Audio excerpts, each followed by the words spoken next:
கர்த்தர் உங்களை ஆசீர்வதிப்பார். சங்கீதங்களின் புஸ்தகம் 143 சங்கீதம் அதன் 10 வசனத்தை ஒருவர் வாசிங்க. சங்கீதம் 143 சங்கீதம் 10 வசனம். நமக்கு பிரியமானதை செய்ய எனக்கு போதித்தருளும், நீரே என் தேவன், உம்முடைய நல்ல ஆவி என்னை செம்மையான வழியிலே நடத்துவாராக.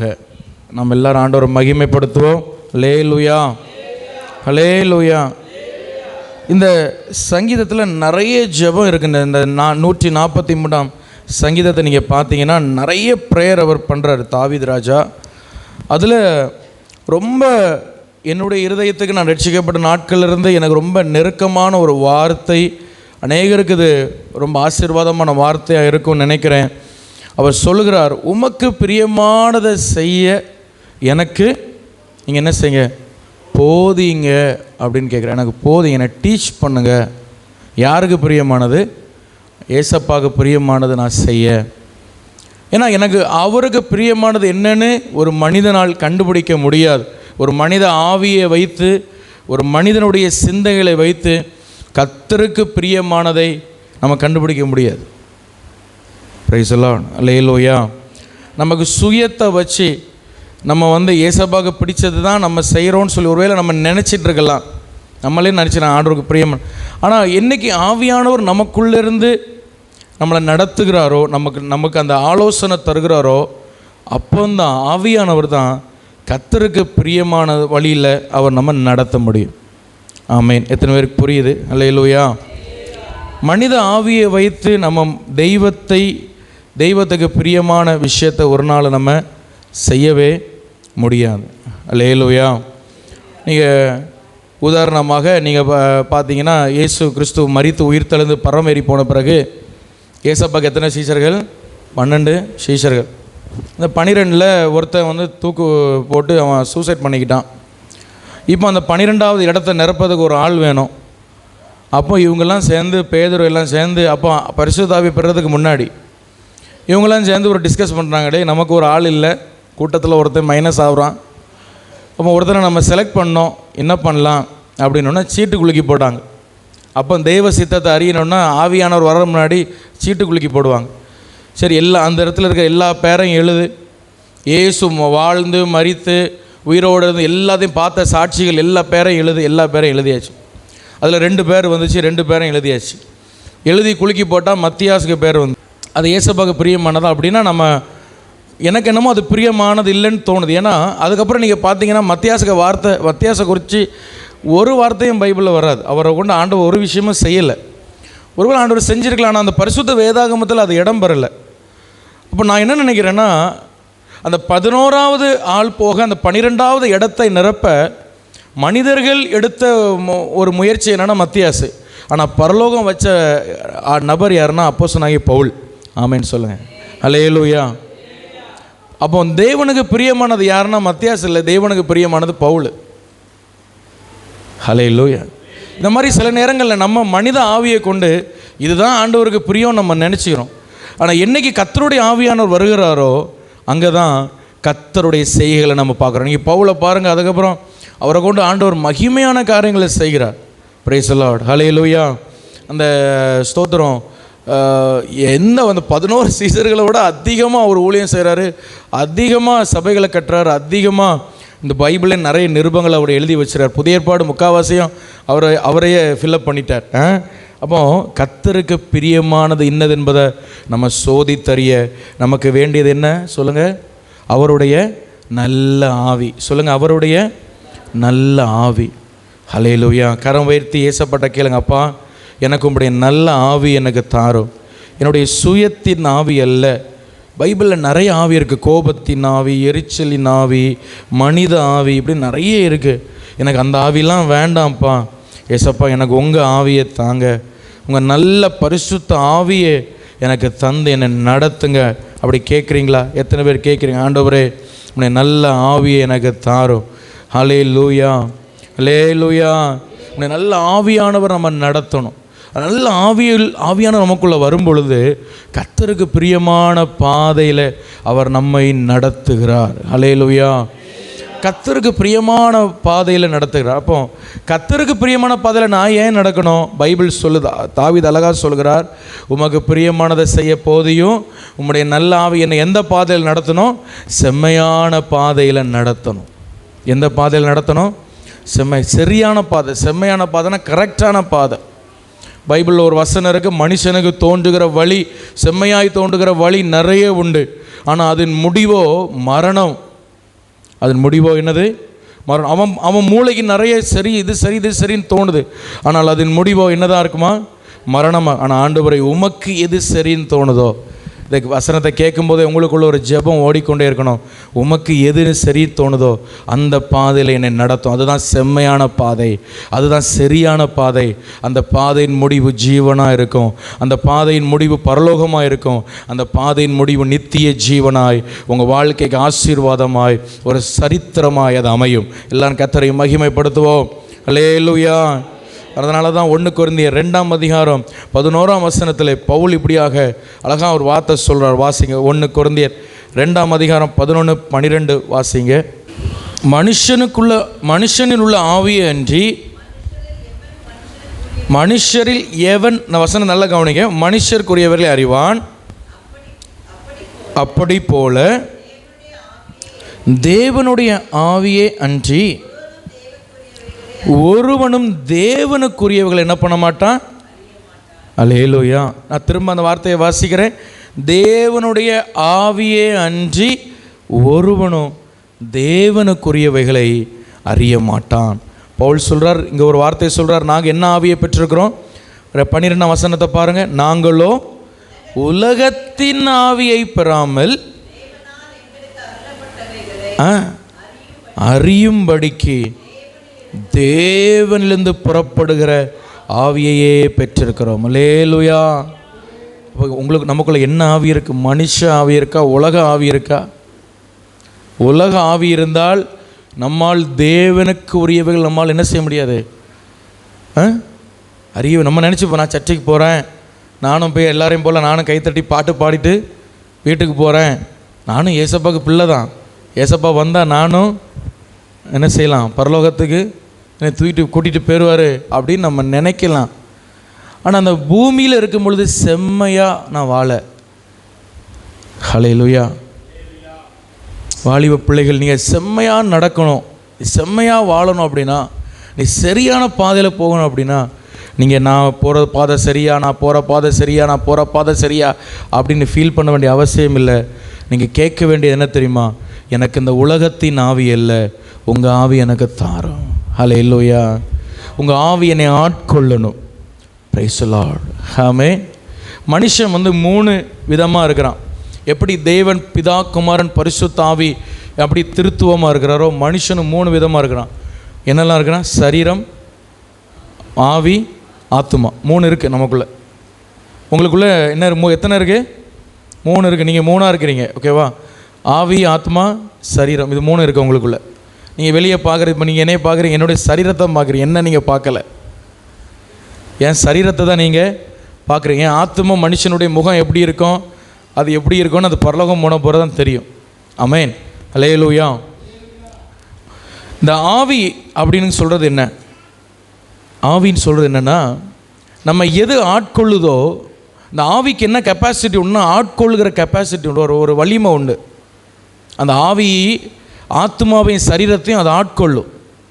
எனக்குள்ளே என்ன ஆவி இருக்கோ அதன்படி தான் நான் பேசுவேன், அதன்படி தான் நான் சிந்திப்பேன், அதன்படி தான் நான் எல்லாமே செய்வேன். ஏன்னா அந்த ஆவிக்கு ஒரு தன்மை இருக்குது, அது ஆட்கொள்ளும். அது அப்படியே ஆத்மாவையும் சரீரத்தையும் அதை ஆட்கொள்ளும். சில மனிதர்களுக்குள்ளே ஜோம் பண்ணும்போது இந்த விபச்சார ஆவி இருக்கும் பாருங்கள். அவன் எதை பார்த்தாலும் அவனுக்கு மண்டைக்குள்ள அது தேவையில்லாத விஷயந்தான் ஓடும். ஏன்னா உள்ளே இருக்கிற அவன் நினைக்கிறான், எசப்பா எனக்கு இதிலேருந்து விடுதலை இல்லை. ஆனால் உள்ளே இருக்கிற விஷயம் என்னென்னா, அது ஒரு ஆவி, அது ஒரு போராட்டம். சிலருக்கு இந்த குடியின் ஆவி இருக்கும், எப்பவும் அது குடிக்கணும் அப்படின்னு இருக்கும். சிலருக்கு இந்த கெட்ட வார்த்தை பேசுகிறது, அது எல்லாம் சேர்த்து தான் பவுல் ஒரே வார்த்தையில் சொல்கிறார், உலகத்தின் ஆவி, இந்த வேர்ல்ட்லி ஸ்பிரிட், உலகத்தின் ஆவி. எனக்குள்ளே என்ன ஆவி இருக்குது? நான் யோசிக்கணும். நான் ஆராதிக்க வர்றேன், நான் ஜோமனை வர்றேன், ஆனால் சில விஷயத்தில் எனக்கு விடுதலை இல்லையா? சில விஷயத்தில் என்னால் விடுதலை பெற முடியலையா, எனக்குள்ள என்ன ஆவி இருக்குது, அந்த ஆவி என்னை விட்டு மாறணும், எனக்கு தேவனிடத்திலிருந்து புறப்படுகிற ஆவி எனக்கு வேண்டும். எல்லாம் சேர்ந்து அந்த வசனத்தை வாசிக்கலாமா? 12ஆம் வசனம், 1 Corinthians 2:12 வாசிக்கலாமா? சேர்ந்து வாசிக்கலாமா? நாங்களோ உலகத்தின் ஆவியை பெறாமல் தேவனால் எங்களுக்கு அருளப்பட்டவைகளை அறியும்படி தேவனிடத்திலிருந்து புறப்படுகிற ஆவியையே பெற்றிருக்கிறோம். அல்லேலூயா. ஆமாம், 50 உலகத்தின் ஆவி, 50 பரிசுத்த ஆவி அப்படி இல்லை. 100% எங்களுக்குள்ள என்ன ஆவி தான் இருக்குது? தேவனிடத்திலிருந்து புறப்படுகிற பரிசுத்த ஆவியே இருக்குது. ஹல்லேலூயா. ஆமாம், அந்த ஆவினால் நம்ம நிரப்பப்படணும். டெய்லி தினமும் அதிகாலையில் தேவனிடத்திலிருந்து வருகிற ஆவியினால் நம்ம நிரப்பப்படும் பொழுது நம்ம சிந்தனை மண்டலங்களை அவர் ஆட்கொள்கிறார், நம்ம செயல்களை ஆட்கொள்கிறார், நம்ம பேச்சை ஆட்கொள்கிறார். கொஞ்சம் கொஞ்சமாய் இந்த ஆத்துமாவை அவர் மறுரூபப்படுத்தி கொண்டே இருக்கிறார். ஹல்லேலூயா, ஹல்லேலூயா. ஒரு நாள் நம்ம விட்டுட்டோன்னா அது கஷ்டம். திரும்ப அந்த மனுஷ ஆவி, உலகத்தின் ஆவி, மாம்சத்தின் ஆவி மேற்கொண்டோம். அப்போ ஒரு நாள் கூட நம்ம விடக்கூடாது. என்றைக்கும் தேவனிடத்திலிருந்து புறப்படுகிற ஆவியே எனக்கு வேணும். எத்தனை பேருக்கு விரும்புகிறீங்க? ஹல்லேலூயா. ஏசப்பா, உங்கள் ஆவி எனக்கு வேணும். அந்த ஆவியானவர் கட்டுப்பாட்டின் ஆவியானவர், சத்திய ஆவியானவர் வரும்பொழுது அப்படி வசனம் நேரம் இல்லை, சகல சத்தியத்துக்குள்ளே உங்களை நடத்துவார் அப்படின்னு பைபிள் வசனம் சொல்லுது. சகல ட்ரூத்துக்குள்ளே, சகல சத்தியத்துக்குள்ளே அந்த ஆவியானவர் உங்களை நடத்துவார். Praise the Lord. ஹல்லேலூயா. நாங்கள் இங்கேருந்து உங்களுக்கு உபதேசம் பண்ணுறோம், நீங்கள் ஏதாவது கேட்டிங்கன்னா உங்களுக்கு சொல்லித்தர்றோம். ஆனால் 100% உங்களை பக்கத்திலே எப்போவுமே 24 மணி நேரம் இருந்து உங்களை இதை செய்யுங்க அதை செய்யுங்க எங்களால் சொல்லி கொண்டு இருக்க முடியாது. ஹல்லேலூயா. ஏன்னா நாங்கள் யாரும் மனிதர்கள், ஒரு நேரத்தில் ஒரு இடத்துல தான் இருக்க முடியும். ஆனால் ஆவியானவர் 100% நீ ஆவியானவர் விட்டு கொடுத்தீங்கன்னா, ஆவியானவர் ஒவ்வொரு சின்ன விஷயத்தில், மகனை இதை செய்யாத, இதை செய், இதை பேசாத, இதை பேசு, அதை பண்ணாத, இதை பண்ணுன்னு ஆவியில் உங்களை நடத்தி கொண்டே இருப்பார். அதனால தான் வேதத்தில் அநேக இடத்துல வாசிக்கிறோம், நாங்கள் ஆவியில் ஜெபிக்கிறோம், ஆவியினால் நடத்தப்படுகிறோம். ஹல்லேலூயா. நீங்கள் அப்போ தேவ ஆவியினால் நடத்தப்படணும். அப்படி நடத்தப்பட்டால் உங்கள் வாழ்க்கை எப்படி இருக்குன்னா செம்மையாக இருக்கும். ஹல்லேலூயா. எப்படி இருக்கும்? செம்மையாக இருக்கும். அதனால தான் தாவீது ஜெபம் பண்ணுறார். இந்த வசனத்தை நீங்கள் மனப்பாடம் பண்ணிடுங்க. என்ன 143:10 சங்கீதம் 140:10 மனப்பாடம் பண்ணிடுங்க. டெய்லியும் நீங்கள் இதை சொல்கிறோம், உமக்கு பிரியமானதை செய்ய எனக்கு போதியும், உங்கள் நல்ல ஆவி என்னை செம்மையான வழியில் என்னை நடத்துவாராக, உங்கள் நல்ல ஆவி என்னை செம்மையான வழியில் என்னை நடத்துவாராக, உங்கள் நல்ல ஆவி என்னை செம்மையான வழியில் நடத்துவாராக. ஹல்லேலூயா, ஹல்லேலூயா. நீங்கள் இந்த சங்கீதம் அந்த 143:10 நீங்கள் ஒரு மறுபடியும் திருப்பி வைத்துக்கொள்ளுங்கள். அதில் ஒரு வார்த்தை வரும், போதித்தருளும் அப்படின்னு ஒரு வார்த்தை வரும். நீங்கள் பாருங்கள்.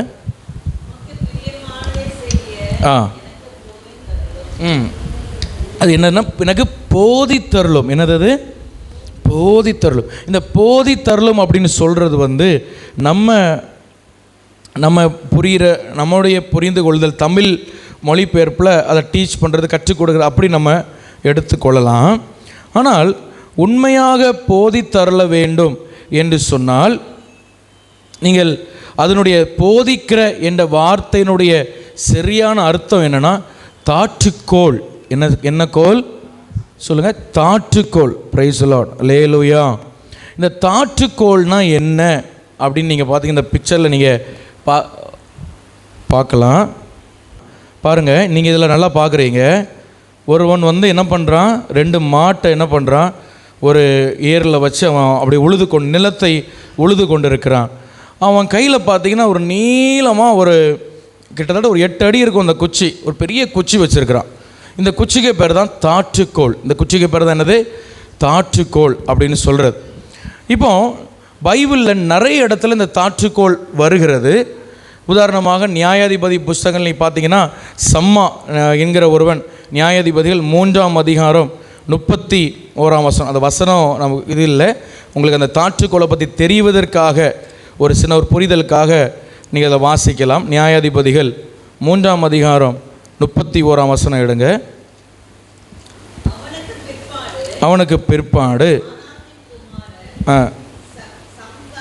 சம்கார் எழும்பினான், அவன் பெலிஸ்தியரில் 600 பேரை ஒரு தாற்றுக்கோளால் முறியடித்தான், அவனும் இஸ்ரவேலை ரட்சித்தான். அல்லேலூயா.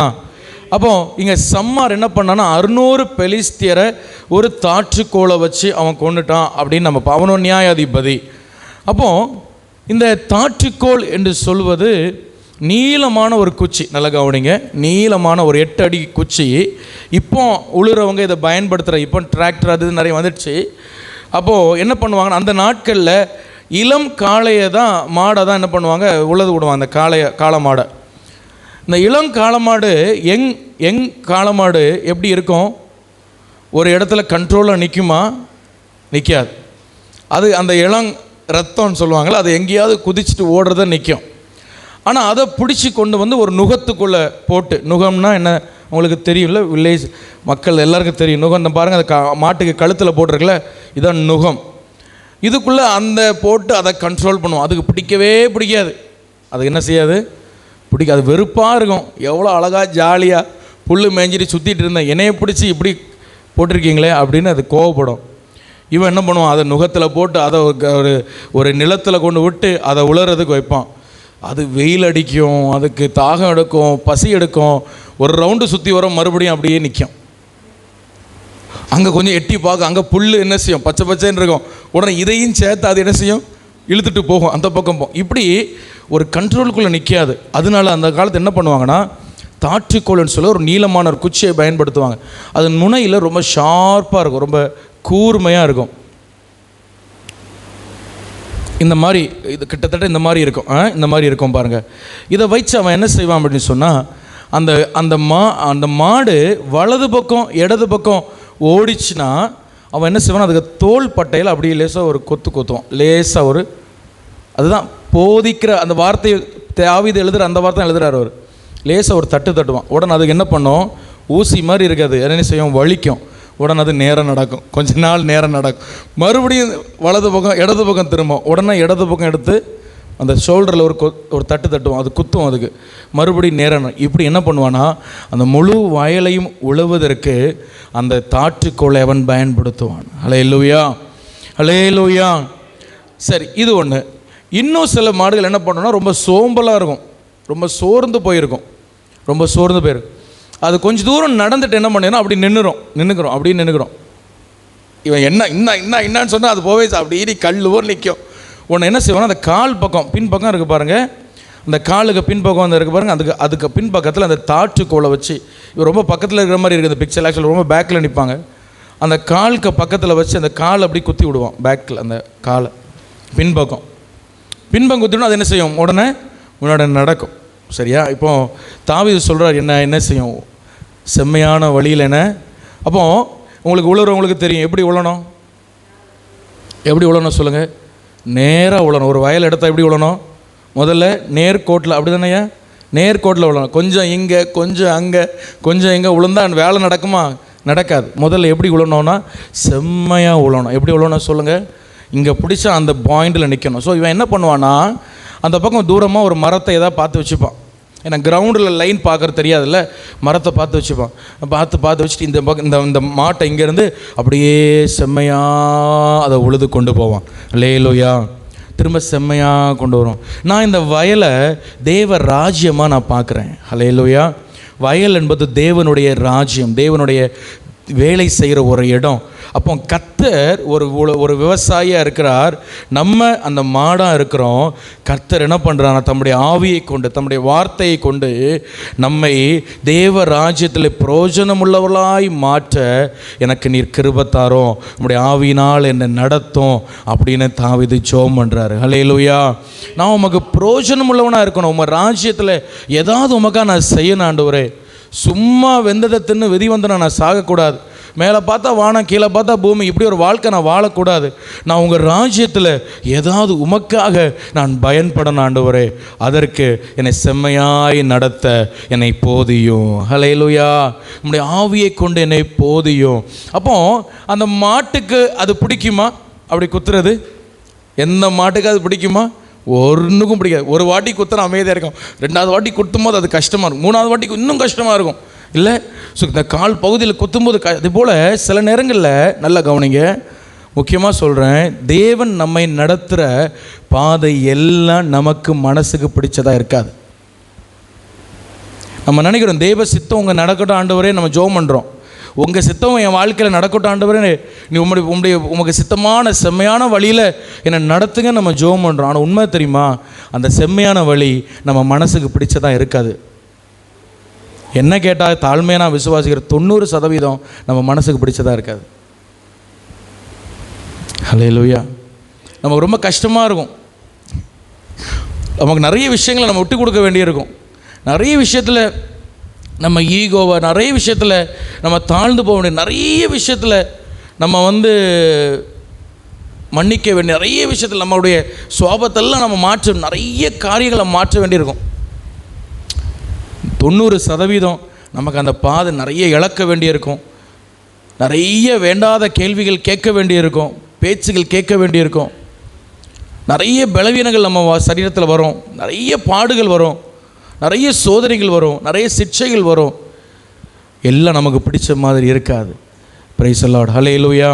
இந்த கிறிஸ்தவ வாழ்க்கை, இந்த ஆவிக்குரிய வாழ்க்கை 100% நமக்கு பிடிச்ச மாதிரி பஞ்சுமத்தில் நடக்கிற மாதிரி இருக்காது. பல நேரங்களில் கர்த்தர் நம்மை சிட்சிக்கிறார், நம்மளை சிட்சிக்கிறார். ஆனால் அந்த நேரத்தில் கஷ்டமாக இருந்தாலும் அது முடிவு மகிமையாக இருக்கும். முடிவு நம்ம ஏதோ அந்த வயலில், அந்த ராஜ்யத்தில் ஏதோ கர்த்தருக்காக நம்ம செஞ்சுருப்போம். எல்லாம் ஆண்டவரை மகிமைப்படுத்துவோம். ஹல்லேலூயா. நம்மையும் ஏன் ஆண்டவர் சிட்சிக்கிறார்? உங்களை பிடிக்காமல் ஆண்டவர் உங்களை சிட்சிக்கலை. ஏன் ஆண்டவர் உங்களை வேதனை பாதையில் நடத்துகிறார்? இன்றைக்கி நான் ஆராதனை சொன்னது போல் ஒருவேளை நீங்கள் சோர்ந்து போய் இங்கே வந்திருக்கலாம். ஏன் ஆண்டவர் இப்படிப்பட்ட கஷ்டத்தின் பாதையில் நடத்துகிறார் அப்படின்னு உங்களை பிடிக்காமல் இல்லை, உங்களை பயன்படுத்த அவர் விரும்புகிறார். அந்த ராஜ்யத்தில், தேவ ராஜ்யத்தில் உங்களை கொண்டு ஏதாவது செய்ய வேண்டும் என்று விரும்புகிறார். Praise the Lord. ஹல்லேலூயா. நம்ம இன்னைக்கு பாட்டு பாடணும். என்ன பாட்டு? ஒன்றுக்கும் உதவாதோர் உண்டு, நீர் எவரையும் தள்ளுவதில்லை அப்படின்னு பாடணும். நம்ம நினைக்கல, நான் யாருக்கும் வேஸ்ட்டு, நான் எதுக்கும் பிரயோஜனம் இல்லை. ஆனால் ஆண்டவர் அப்படி யாரையும் தள்ளுவதில்லை. Price the Lord. ஹல்லேலூயா. ஒன்றுக்கும் பிரயோஜனம் இல்லாதவன் என்று சொல்லி நாம் ஆண்டவர் நம்மை ஒரு நாளும் தள்ளி விடுவதில்லை. நீங்கள் ஒவ்வொருவர், இந்த இடத்துல இருக்கிற ஒவ்வொரு பிள்ளைகளும், ஒவ்வொரு வாலிப பிள்ளைகளும் தேவ ராஜ்யமாகிய வயலில் ஏதோ ஒரு காரியத்தை கர்த்தருக்காய் செய்ய கர்த்தர் உங்களை அபிஷேகிக்கிறார், அழைக்கிறார், விரும்புகிறார். அதுக்கான கிருபை வரங்களை தருகிறார். அந்த காரியத்துக்கு நேராய் உங்களை நடத்த பல சிட்சைகளை உங்களுக்கு தந்து முடிவிலே அவர் ராஜ்யத்திற்காக உங்களை பயன்படுத்துகிறார். எல்லாரும் இயேசுவை மகிமைப்படுத்துவோம். ஹல்லேலூயா, ஹல்லேலூயா. இப்போ இந்த மாட்டினுடைய கால் பக்கம் குத்தும்போது, இந்த ஷோல்டர் பக்கம் குத்தும்போது அது ஒன்றும் செய்யாது. அது என்ன பண்ணால் லேசாக அப்படி இப்படி ஒருத்தரும். ஆனால் அந்த கால் பக்கம் குத்தும்போது என்ன பண்ணால் எட்டி உதைக்கும். அந்த முள்ளை என்ன செய்யும், அந்த ஊசியை என்ன செய்யும்? மாடை பார்த்துருக்கீங்களா? மாடுகிட்ட ஏதாவது உத வாங்கியிருக்கீங்களா? கடுமையாக உதைக்கும், அப்படி தானே? இந்த மாடு உதைக்கிறது பாருங்கள், லேசாலாம் உதைக்காது. அப்படி மின்னல் மாதிரி அந்த கால் போகும், சட்டுன்னு போய் அடிச்சுட்டு வரும். அது என்ன பண்ணும், கால் வச்சு குத்துறோம். ஒரு வாட்டி போருங்க, 2வது வாட்டி அது மிதிக்கும். அப்படி அவன் மிதிக்கும் போது என்ன தான் ஆகும்? மறுபடியும் அந்த முள்ளில் தான் போய் அதுக்கு கால் படும். இதே வார்த்தை ஆண்டவர் ஒரு மனுஷனை பார்த்து பேசினார். வாசிக்கலாமா? அப்போஸ்தலர் 26ஆம் அதிகாரம் 14ஆம் வசனம் வாசிங்க. அப்போஸ்தலர் 26:14. இந்த வார்த்தையை ஒரு மனுஷன் ஆண்டவர் பேசினார். நாங்கள் எல்லோரும் தரையிலே விழுந்தபோது, சவுலே சவுலே நீ ஏன் என்னை துன்பப்படுத்துகிறாய்? முள்ளில் உதைக்கிறது உனக்கு கடினமாம் என்று எபிரேய பாஷையிலே என்னோடு சொல்கிற சத்தத்தை கேட்டேன்னு பவுல் அகிரிப்பா ராஜா முன்னாடி அவருடைய சாட்சியை சொல்கிறார். அப்படி சொல்லும்போது அவர் சொல்கிறாரு, ஆண்டவர் என்ன சொன்னார்? சவுலே சவுலே முள்ளில் உதைக்கிறது உனக்கு கஷ்டமாக இல்லையா? உனக்கு தான்ப்பா அது வேதனை, உனக்கு தான் கடினம், உனக்கு தான் பிரச்சனை. நீ முள் போட்டு உதைச்சிட்டே, நான் உன்னை தேவ சித்தத்துக்கு நேராக உன்னை நடத்துகிறேன். ஆனால் நீ இந்த பழைய நியாயப்பிரமாணத்தை பிடிச்சி வச்சுக்கிட்டு இந்த கிறிஸ்தவர்களையும் இந்த சபையும் அழித்தே தீர்வேன், நீ முள்ளை போட்டு மிதிச்சிட்டு இருக்கிற. நான் எவ்வளவோ உன்னை நேராக நடத்த விரும்புகிறேன், எவ்வளவோ உன்னை சரியாக நடத்த விரும்புகிறேன். ஆனால் நீ முள்ளை போட்டு திரும்ப திரும்ப நீ மிதித்து நான் இப்படி தான் இருப்பேன்னு ரொம்ப ரொம்ப ஸ்டபனாக, ரொம்ப கடின இருதயத்தோடு இருக்கிற. முள்ளில் உதைக்கிறது உனக்கு தான் கஷ்டம், அது உனக்கு தான், உன் வாழ்க்கை தான் அழியும். நீ சபைக்கு விரோதமாக எழும்பாத, கிறிஸ்தவர்களுக்கு விரோதமாக எழும்பாத, அது உனக்கே அழிவாய் மாறிடும். முள்ளில் உதைக்கிறது உனக்கு கடினமாம். ஹல்லேலூயா. அப்போ தான் அவன் கேட்குறான். அவன் நினச்சான் இயேசுங்கிறவர் ஒரு பெரிய குற்றவாளி, அவரை அடித்து கொண்டு விட்டாங்க, அவர் மரித்து போனார், அவரை போய் இவங்க கடவுளாக கொண்டுட்டு இருக்காங்கன்னு. ஆனால் பவுல் அன்றைக்கு இயேசுடைய சத்தத்தை அவன் கேட்ட பொழுது அவன் பிரமித்து போனான். இயேசு உயிரோடு இருக்கிறார், அவர் தான் ஜீவனுள்ள தெய்வன், நீ யார் ஆண்டவர்ன்னு கேட்கும்போது, நீ துன்பப்படுத்துகிற இயேசு நான் தான் அப்படின்னு ஆண்டவர் சொன்னார். ஹல்லேலூயா, ஹல்லேலூயா. பவுல் துன்பப்படுத்தினது சபையை, ஆனால் ஆண்டவர் சொல்ல, நீ துன்பப்படுத்தின இயேசு நான் தான் என்று சொன்னார். Praise the Lord. ஹல்லேலூயா. உங்களை ஒருவன் துன்பப்படுத்தினால் அவன் யாரை துன்பப்படுத்துகிறான் சொல்லுங்கள்? அவன் இயேசுவை துன்பப்படுத்துகிறார். உங்களை ஒருவன் கெட்ட வார்த்தை பேசினா அவன் யாரை தான் பேசுகிறான்? இயேசு. உன்னை தொடுகிறவன் என் கண்மணியை தொடுற. நீங்கள் ஒன்றுமே செய்ய வேண்டாம். உங்களை ஒருவன் திட்டுறானா, அடிக்கிறானா, பேசுகிறானா, எது செஞ்சாலும் நீங்கள் மாறி ஒன்றும் பேச வேணாம், சொல்ல வேணாம். அவன் யாரை தான் சொல்கிறான்? அவன் கர்த்தரை சொல்ல, இயேசு சொல்கிறான். அவர் பார்த்து கொள்வார். Price the Lord. ஹல்லேலூயா. அவர் அதை பார்த்து கொள்வார். ஆண்டவர் கையில் ஒப்பு கொடுத்துருங்க. ஆண்டவர் நீரே அதை பார்த்துக்கும்பா, என்னை ஒப்பு கொடுத்துருங்க. Praise the Lord. Amen. Hallelujah. இந்த ஊழியத்துக்கு விரோதமாக நிறைய செஞ்சாங்க, நிறைய பாரியம் பண்ணாங்க, ஆனால் ஒன்றும் வாய்க்கலை. பைபிள் சொல்கிறது, உன்னை தொடுகிறவன் அவருடைய கண்மணி என்ன செய்கிறான்? தொடுகிறான். ஹல்லேலூயா. அதனால் அதுக்கெல்லாம் நீங்கள் பயந்திருக்க வேண்டாம். கர்த்தர் உங்களோடு கூட இருக்கிறார். ஹல்லேலூயா. அப்போ சவுல்கிட்ட இந்த வார்த்தையை ஆண்டவர் சொன்னார்.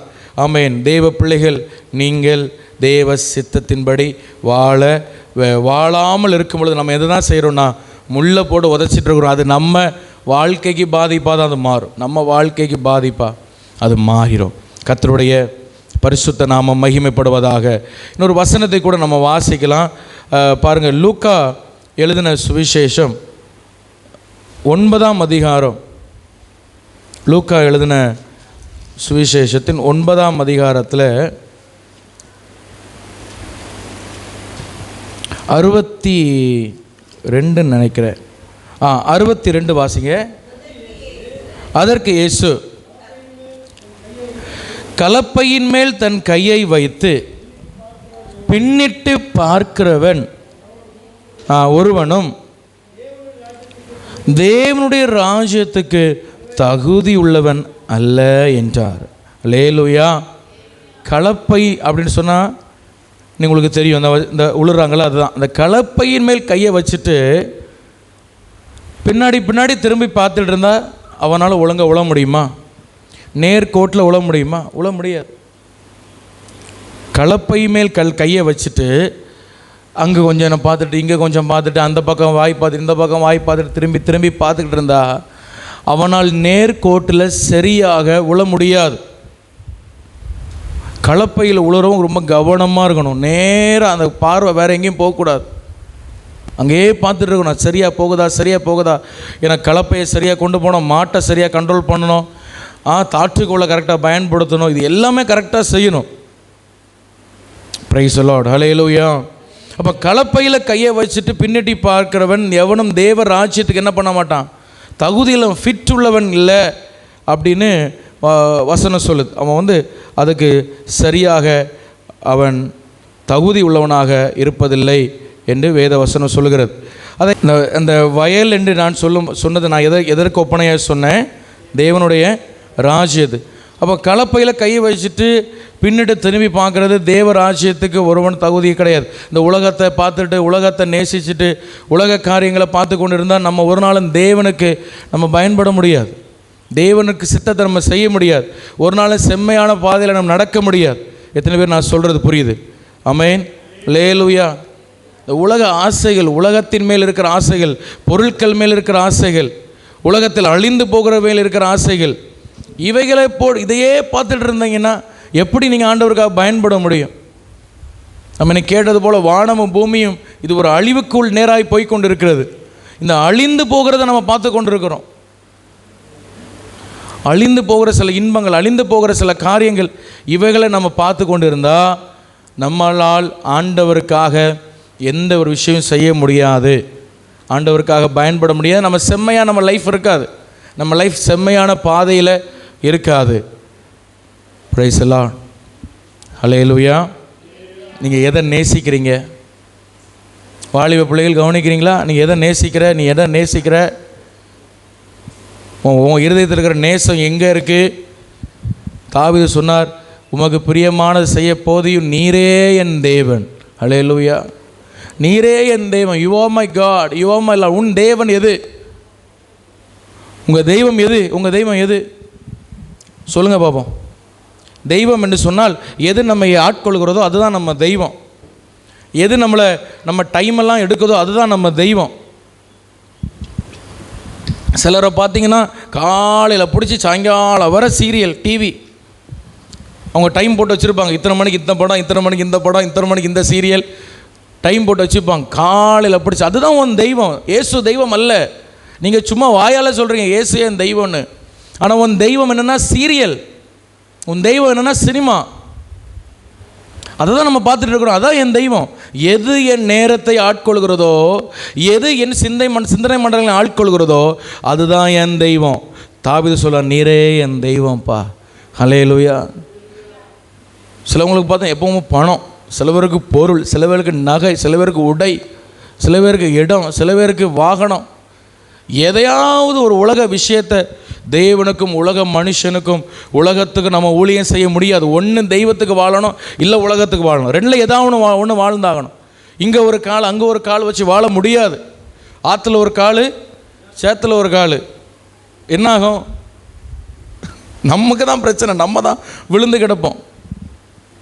ஒன்று ஆற்றுல கால வைங்க, இல்லை ஒன்று சேத்துல கால வைங்க. ஒன்று தேவ ராஜ்யத்தில் தேவருக்கு பிரியமாக நான் வாழ்வேன்னு தீர்மானம் பண்ண, இல்லை உலகத்துக்கு பிரியமாக வாழ்ந்துட்டு போங்க. ஆனால் முடிவு பயங்கரமாக இருக்கும். உலகத்துக்காக வாழ்ந்த முடிவு பயங்கரமாக இருக்கும். எந்நேரமும் பொழுது போகலைன்னா எந்நேரமும் அந்த ஃபோனை எடுத்து கொத்தி கொத்தி கொத்தி கொத்தி இருந்தால் அதுதான் உன் தெய்வம். அது ஒன்று ஆட்கொள்ளும், அது ஒன்று உங்களை ஆட்கொள்ளும். இரவு நேரங்களில் தேவையில்லாத சொப்பனங்கள், அடிமைத்தனங்களை கொண்டு வரும். அது சொல்கிற போது யாருக்கும் அது புரிய மாட்டேங்குது. எந்த வாலிப பிள்ளைகள் சொன்னாலும் அதை ஒரு கஷ்டமாக தான் நினைக்கிறாங்க. ஃபேஸ்புக் பார்த்து பார்த்து ஒரு பையனுக்கு பேயே பிடிச்சிட்டு, தெரியுமா அது உங்களுக்கு? சொன்னால் எங்கே நம்புவீங்க அதெல்லாம்? ஃபேஸ்புக்கு பார்த்து பார்த்து பேய் வரட்டுமோ சொன்னால் எப்படி வந்தேன்னா ஃபேஸ்புக் வழியாக வந்தேன்னு அந்த பேய் சொல்லுது. நடந்த உண்மையாக நான் பேசுகிறேன், புல்பிட்லன்னு பேசுகிறேன். ஃபேஸ்புக்கு பார்த்துட்டு இருந்திருக்கான், அந்த பேய் அவனை பிடிச்சி போச்சு, ஏன்னு ஆடுது. எப்படி வந்தேன்? இங்கிலீஷில் பேசுது, ஐ கேம் த்ரூ ஃபேஸ்புக்குன்னு. ஃபேஸ்புக்கில் என்ன இல்லைங்க, பரிசுத்த ஜீவியமாக ஓடுது. என்ன பார்க்குறியோ அந்த ஆவி உன்னை ஆட்கொள்ளும், உன் ஆத்மாவை ஆட்கொள்ளும், உன் ஆவியை, உன் சரீரங்களை ஆட்கொள்ளும். கவனமாயிரு வாலிபத்தன், கவனமாயிரு. நீ தேவையில்லாத விஷயத்தை வாலிப நாட்கள் நீ செய்தால் நீ பிறகு கஷ்டப்படுவாய். நான் நிறைய பார்த்துருக்கேன், பார்த்தனால சொல்கிறோம். அன்னைக்கு ஒரு பிள்ளைக்கு பேய் விரட்டு, அது போகவே மாட்டேங்கி. நான் போகவே மாட்டேன், அது இறுக பிடிச்சி நிற்கி. கடைசியில் பார்த்தா ஒரு மோதிரம், புரியுதாயா? ஒரு மோதிரம். அந்த மோதிரத்தை கலத்தணுன்னா பேய் போயிடுச்சு. அந்த மோதிரத்தை எவன் செஞ்சானோ, எந்த சாமிக்கு படைச்சி செஞ்சானோ, எப்படி செஞ்சானோ தெரியலை, அதை இவ வாங்கி மாட்டிக்கிட்டா. மோதிரத்தை மாட்ட நாள்லேருந்து இவளுக்கு பேய் பிடிச்சி போச்சு. அதை கலத்தணுன்னு ஆள் ரிலீஃப் பொத்துன்னு கீழே விழுந்தாச்சு. பிடிச்சி தலையை பிடிச்சி ஆட்டினா அது போகவே மாட்டேங்க. ஏன்னா இருக்குல்ல, பிடி இருக்குல்ல, அதுக்கு பிடி இருக்குல்ல, அதுக்கு பிடிச்ச ஒரு விஷயம் இருக்குல்ல, பிசாசுக்கு பிடிச்ச ஒரு விஷயம் இருக்கிற வர அது போகவே போகும். என்னத்தை பிடிச்சி ஆட்டினாலும் சரி தான். தலையை பிடிச்சி குழுக்குன்னு ஆட்டினா அதுன்னு நிற்கி. அப்புறம் ஆவியான சொன்ன மோதிரத்தை கலத்த சொல்லு, கலத்தணும். உருவன உடனே இயேசு நாமத்தில் போகலாம் ஒன்று சொல்லு, உருவனோட பொத்துன்னு விழுந்தாச்சு. யார் சொன்னால் புரியா? எங்கே புதுசு புதுசாக வாங்கி ஓட்ட போடுறிய சொன்னால் யார் கேட்கா?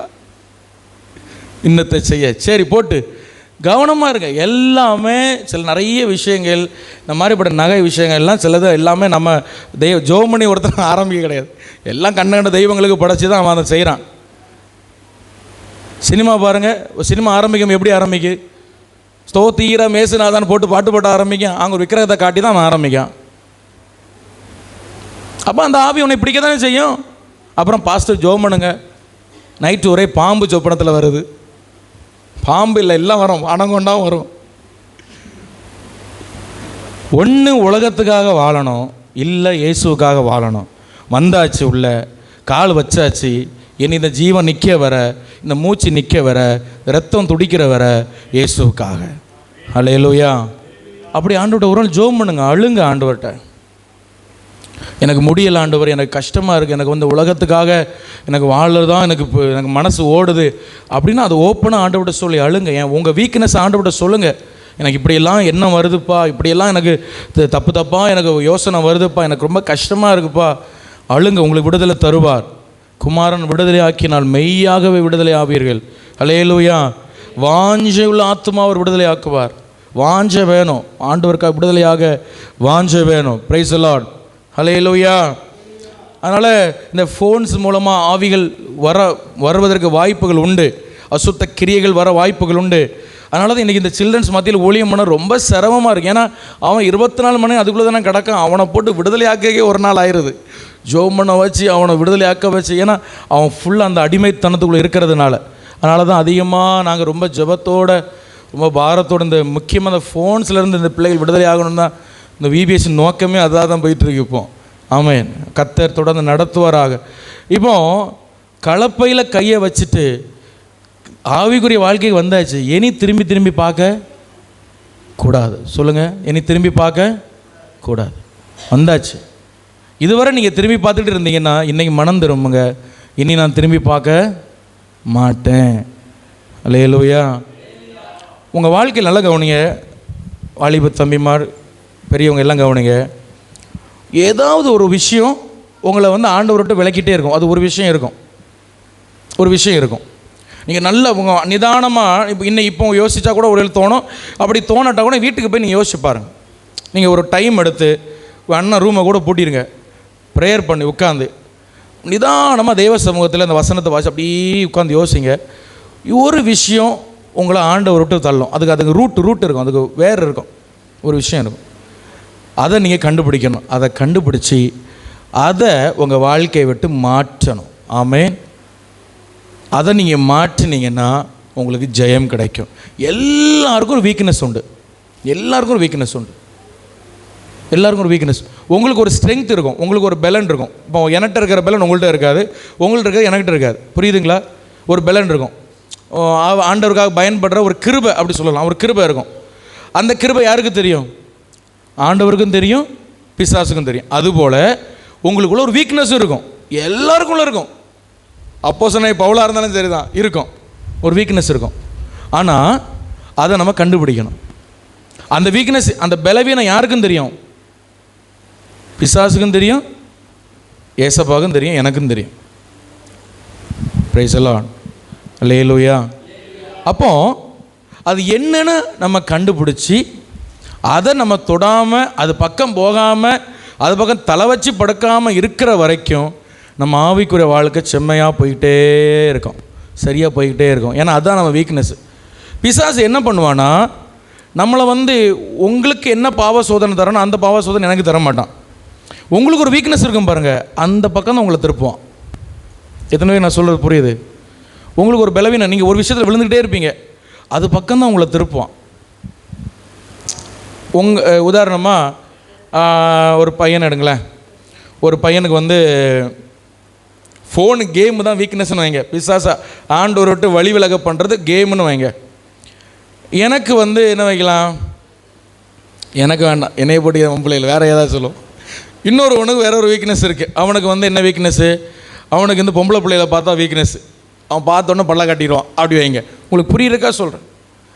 பிசாசு அவன் வந்து ஒன்று ஜோம் பண்ணி இப்போ ஆண்டவரே நான் நல்லா வாழணும், இன்னும் ஏசப்பா பிள்ளையாக இருக்கணும் அப்படின்னு நினைக்கிறானா, அவனை என்ன பண்ணுவானா, அவனுக்கு வீக்னஸ் என்னது? பொண்ணு, எதிர்ப்பாளினர்கள், ஆப்போசிட் செக்ஸ் தான் அவனுக்கு வீக்னஸ். அவன் என்றைக்கு ஜோம் பண்ணுறானா அன்றைக்கி தான் அழகான பிள்ளை அவன் கண்ணு முன்னாடி கொண்டு வருவான். எத்தனை பேருக்கு சொல்கிறது புரியுது? இது செய்வான். இது நீங்கள் ஒருவேளை உங்களுக்கு சிரிப்பாக இருந்தாலும் இது எக்ஸ்பீரியன்ஸில் இது உண்மை. இப்போ நிறைய பசங்க சொல்லியிருக்காங்க, எதில் வீக்னஸாக இருக்கிறான் அங்கிள், அதுதான் எனக்கு வருது, அதுதான் எனக்கு சோதனையாக வருது. நீ இப்போ இவன் வீக்காக இருக்க பாருங்கள், இவனுக்கு வந்து யாரை பார்த்தாலும் ஒன்றும் தோணாது. இவனுக்கு நான் கேமை பார்த்தா இவன் விழுந்துருவான். அவனுக்கு அதுதான் கொண்டு வருவான். அவன் அவ்வளோ நேரம் சும்மா உட்காந்துருப்பான், டிவியில் ஆடு ஓடும், அந்த கேமை பற்றி ஆடு ஓடும். அவன் எங்கே போனாலும் அவன் கண்ணு முன்னாடி அதான் வரான். எவன் ஃபோன் பண்ணாலும் இன்றைக்கி விளையாடினியே அதை தான் கேட்பான். ஏன்னா அவனுக்கு வீக்னஸ் இதில் தான் இருக்குது, அதில் தான் இருக்குது. ஸோ டீமனுக்கு தெரியும், பிசாசுக்கு தெரியும் யுவர் வீக்னஸ். உன் வீக்னஸ் எது, உன் வெற்றி எது, நீ எதில் விழுவீங்க, எதில் தட்டுனா இது விழுன்னு தெரியும் அவனுக்கு. Price the Lord. நான் அடிக்கடி சொல்கிறது போல், பிசாசு உங்கள் எண்ணெயை விட அவன் 6000 வருஷம் அனுபவம் உண்டு. நம்மளை மாதிரி நிறைய பேராக பார்த்துட்டான். அதனால தான் அப்பேற்பட்ட பரிசுத்தவானே சொன்னார், பவுலே சொன்னார், நான் கிறிஸ்துவுக்கு. அந்த வசனத்தை வாசிக்கலாம். அவர் சொல்கிறாரு பாருங்கள், 1 கொரிந்தியரில் அவர் ஒரு வசனம் சொல்வார். எனக்கு அந்த வசனத்தை வாசிக்கும் போது ஆச்சரியமாக இருக்குது. அப்போஸ்தலனாகிய பவுல் சொல்லுகிற ஒரு வார்த்தையாக இதுன்னு. 1 கொரிந்தியர் 9ஆம் அதிகாரம் 27ஆம் வசனம் வாசிங்க. 1 கொரிந்தியர் 9:27 வாசிங்க.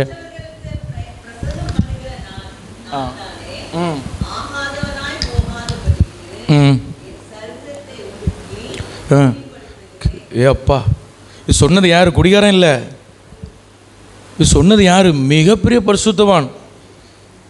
அல்லேலூயா. பவுலை பார்த்த உடனே ஒரு குறி சொல்கிற ஆவி ஆடிச்சான். பவுலை பார்த்த உடனே அவன் தலையில் கையெல்லாம் வைக்கல.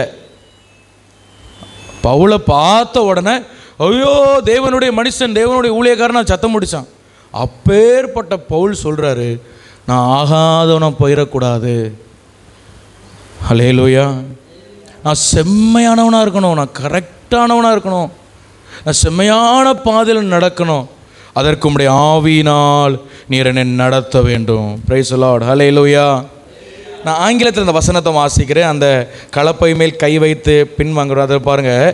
anyone who lets himself be distracted from the work I plan for him is not fit for the kingdom of God. Tamil அப்படியே சொன்னால், யார் ஒருவன் நான் அவனுக்காய் வைத்திருக்கிற திட்டத்தை விட்டு தன்னுடைய சிந்தனைகளை திருப்புகிறானோ, திசை திருப்புகிறானோ, அவன் தேவனுடைய ராஜ்யத்துக்கு பயனற்றவன், இல்லைனா ஃபிட் ஆகாதவன். ஆண்டவர் நமக்குன்னு ஒரு பிளான் வச்சுருக்கிறார், உங்களுக்குன்னு ஒரு பிளான் வச்சுருக்கிறார். அதை விட்டு திசை திருப்பணும். அதுதான் பிசாசுக்கு வேலை. வேறு அவனுக்கு பெரிய கஷ்டமான வேலையில் அவனுக்கு கிடையாது. Praise the Lord. அல்லேலூயா. ஆமாம், அவனுக்கு கஷ்டமான வேலைலாம் கிடையாது. அவனுக்கு ரொம்ப ஈஸியான, நமக்கு தான் கஷ்டமான வேலை.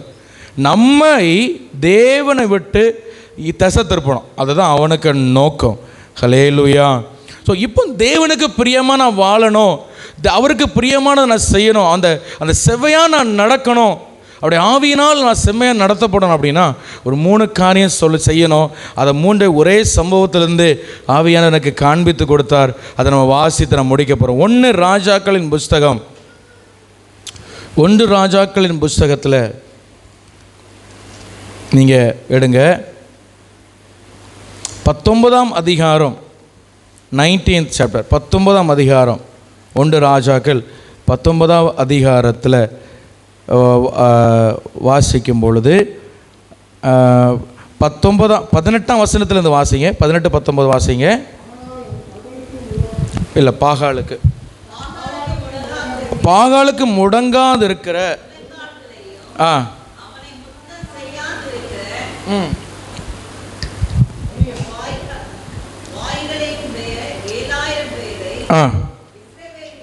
இஸ்ரவேலிலே மீதியாக வைத்திருக்கிறேன் என்றார். அப்படியே அவன் அவ்விடம் விட்டு புறப்பட்டு போய் 12 ஏர்பூட்டி உழுத சாப்பாத்தின் குமாரனாகிய எலிசாவை கண்டான்.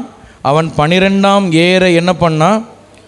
ஓட்டி கொண்டு இருந்தான். அவன் எடுக்கும் இடம் மட்டும் போய் அவன் மேல் தன் சால்வையை போட்டான். கர்த்தரை நாம் எல்லாம் மகிமைப்படுத்துவோம். Praise the Lord. இந்த எலியான்கிற சொல்கிற தீர்க்கதரிசி, அவன் வானத்திலேருந்து அக்கினி கொண்டு வந்த ஒரு மனுஷன். அவன் ஜோம் பண்ணும்போது வானத்திலேருந்து அக்கினி இறங்கிச்சு. ஆனால் ஏசபேல் அப்படின்னு சொல்கிற ஒரு ராணி இவனை கொன்னுருவேன் அப்படின்னு சொன்னோன்னா இவர் பயந்து ஓடிட்டார். ஓடி ஒரு சூறை செடி கீழே படுத்துக்கிட்டு நான் சாக போகிறேன் அப்படின்னு, ஆண்டவரே என் ஜீவன் எடுத்துரும் அப்படின்லாம் அவர் ஜெபம் பண்ணிட்டு இருந்தார். அவர் சொன்ன ஒரு வார்த்தை என்னென்னா, நான் ஒருவன் மட்டும்தான் இருக்கிறேன், உங்களுக்கு பிரியமாக நான் ஒருத்தன் மட்டும்தான் வாழ்கிறேன் அப்படின்னு எலியா தன்னைத்தானே நினச்சி கொண்டார். ஆனால் ஆண்டவர் சொல்கிறார், நீங்கள் அதில் 14ஆம் வசனம் வாசிங்க. அதற்கு அவன் சேனைகளின் தேவனாகிய கர்த்தருக்காக வெகு பக்தி வைராக்கியமாக இருந்தேன். இஸ்ரவேல் புத்திரர் உமது உடன்படிக்கை தள்ளிவிட்டார்கள். உம்முடைய பலிபீடங்களை இடித்து உம்முடைய தீர்க்கதரிசிகளை பட்டயத்தால் கொன்று போட்டார்கள். நான் ஒருவன் மாத்திரம் மீதியாக இருக்கிறேன், என் பிராணனையும் வாங்க அவன் சொல்கிறான். நான் ஒருத்தன் மட்டும்தான் உமக்கு உண்மையாக இருக்கிறேன், நான் ஒருவன் மட்டும்தான் கிறிஸ்துவுக்காக வெகு பக்தி வைராக்கியமாக நான் இருக்கிறேன் அப்படின்னு சொல்லி அவர் சொல்லிக்கிட்டே இருக்கு. ஆனால் ஆண்டவர் சொல்கிறாரு, நீ மட்டும் இல்லைப்பா. அவர் சொல்கிறாரு, பாகாலுக்கு முழங்கால் படியிடாத 7000 பேரையும், பாகால முத்தம் செய்யாத 7000 பேரையும் நான் வச்சுக்கிட்டேன். அந்த 7000 பேரில் ஒரு ஆள் தான் யாருன்னா எலிசா. ஆமேன், ஹல்லேலூயா. எலிசா என்ன பண்ணுறாருன்னா, நல்லா கவனிங்க, 12 ஏர் பூட்டி உழுது கொண்டு இருக்கிறார். எத்தனை ஏர் பூட்டி உழுதுறாரு? 12. ஒரு ஏரில் எத்தனை மாடு? இந்த பார்க்குறீங்க, இது ஒரு ஏர். ஒரு ஏரில் எத்தனை மாடு? 2 மாடு. அப்போ 12 ஏர்னா 24 மாடு. இப்போ எலிசாவுக்கு எத்தனை மாடு இருக்குது? அப்போ 24 மாடு இருக்குது. இவர் என்ன பண்ணுவாங்க அப்படின்னா, இவர் 12ஆம் ஏரை ஓட்டிகிட்டு இருக்கார். அப்போ அவருக்கு முன்னாடி எத்தனை ஏர் போயிட்டுருக்கு? 11 ஏர் போயிட்டுருக்கு. என்ன பண்ணுவாங்கன்னா, அந்த நாட்களில் இன்றைக்கி இருக்கிற பிற ஷார்ப்பான அயனு இரும்பெல்லாம் கிடையாது, மண்ணை உழுறதுக்கு. அப்போ மரம் தான், ஒரு இளமையான நல்ல ஸ்ட்ராங்கான மரத்தை எடுத்து அது பண்ணுவாங்க. ஆனால் மரத்துக்கும் இரும்புக்கும் வித்தியாசம் இருக்குது. மரத்தை வச்சு தோன்றதுக்கும் ஒரு கடினமான இடத்த இரும்பு வச்சு தோன்றதுக்கு வித்தியாசம் இருக்கா? நிறைய வித்தியாசம் இருக்குது. அப்போ என்ன பண்ணுவாங்கன்னா, ஒரே இடத்துல நிறைய வாட்டி ஏர் ஓட்டுவாங்க. அப்போ அந்த இடம் என்ன செய்யும்? கொஞ்சம் லூஸ் ஆகும். இப்போ இவங்களுக்கு நிறைய ஏர் இருக்குது. அப்போ இவங்க என்ன பண்ணுவாங்கன்னா, முதல்ல ஒரு ஏரை விடுவாங்க, 2வது இவங்க பின்னாடி இன்னொருத்தம் போவோம், 3வது 4வது 5வது 6வது 7வது 8 11 ஏறும்போம். இவர் 12வது ஏர் யார் ஓட்டிகிட்டு போகிறா? எலிசா ஓட்டிகிட்டு போகிற. எல்லாம் நேர்கோட்டில் போகணும்.